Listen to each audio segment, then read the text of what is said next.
Halo, welcome to Labaik Bongca.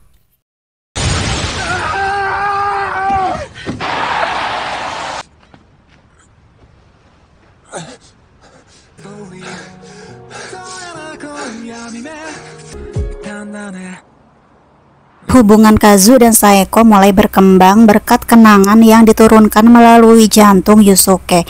Meskipun keduanya nggak pernah saling mengenal sebelumnya, mereka merasa terikat oleh sesuatu yang nggak bisa dijelaskan. Kazu mulai merasakan rasa sakit yang hebat, kenangan akan kecelakaan bis yang menimpa Yusuke, seakan dia merasakannya sendiri. Ketika ingatan itu datang, rasa sakit yang tajam dan panik menghujamnya, seolah dia mengalami tragedi yang sama. Suatu malam, Kazu terbangun dengan nafas terengah-engah, seperti baru saja melarikan diri dari kecelakaan yang menelan Yusuke. Saeko merasa seperti dikhianati oleh takdir. Dia mulai memikirkan Kazu. Perasaan itu semakin rumit, karena semakin dekat, semakin dia merasa bahwa dia sedang jatuh cinta lagi. Tapi kali ini dengan pria yang membawa kenangan Yusuke dalam jantungnya. Miki, istrinya Kazu, menjadi sosok yang paling tersakiti.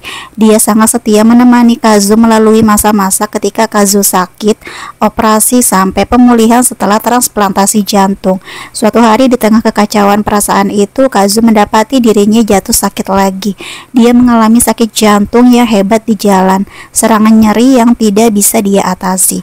Kazu ke rumah sakit hanya untuk mendengar vonis yang mengejutkan. Jantung yang kini berada dalam tubuh Kazu tidak bisa bertahan lama.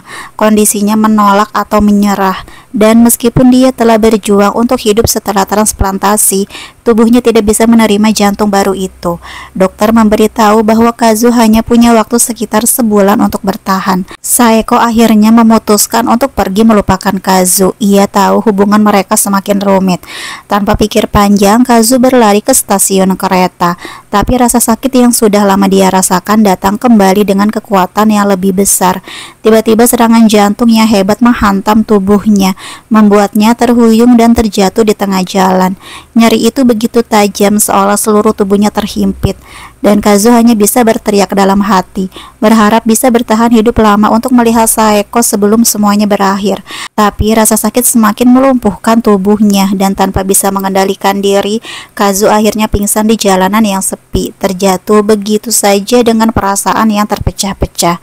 Kazu yang kini semakin melemah akibat serangan jantung yang berulang punya satu keinginan, yaitu bertemu Saeko. Keduanya pun menghabiskan waktu romantis berdua. Miki menghubungi Saeko, memberitahu bahwa sekarang Kazu sedang sekarat. Hati Saeko sangat hancur setelah mendengar kabar itu. Kazu dan Saeko akhirnya memutuskan untuk berpisah. Keduanya menyadari bahwa meskipun ada cinta dan kenangan yang mengikat mereka, takdir sudah membawa mereka ke jalan yang salah. Pada suatu sore yang tenang, Miki membawa Kazu ke kebun apel.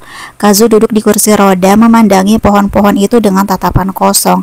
Dia memegang sebuah apel merah, sebuah simbol dari hidup yang kini hampir berakhir. Kazu merasakan detak jantungnya semakin lemah. Di tengah kebun apel yang sunyi, di bawah langit senja yang indah, Kazu menutup mata yang terakhir kalinya.